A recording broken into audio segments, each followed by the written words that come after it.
Japan has made an official response to South Korea's non-compliance to Tokyo's request to form a third-party arbitration regarding wartime forced labor.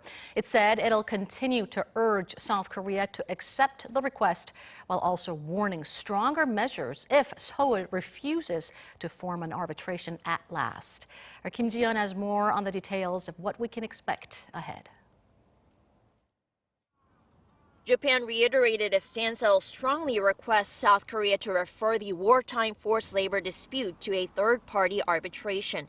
Japan's Deputy Chief Cabinet Secretary Yasutoshi Nishimura said in a briefing on Wednesday that Seoul has a responsibility to answer to Tokyo's demand for arbitration, according to a 1965 bilateral agreement, which he says stipulates steps regarding how to settle compensation issues towards victims concerning Tokyo's colonial past over Korea. Nishimura said Tokyo is gravely aware of Seoul's move to expedite and liquidate Japanese companies operating in South Korea following their defeat in local courts, and said it'll put all options on the table to request for arbitration when the expedition process is put into action.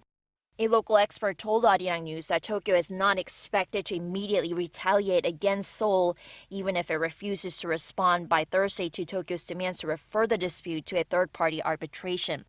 What's more, Tokyo would wait at least until Seoul responds with measures, such as carrying on with the expedition process as compensation for the victims of Japan's wartime forced labor. Tokyo is likely to take a wait-and-see approach even after the Thursday deadline. It knows there are many discussions right now in Seoul on various alternatives to tackle the issue. So rather than going straight to the International Court of Justice, which could worsen the situation, it'll likely try to make diplomatic efforts to resolve the matter.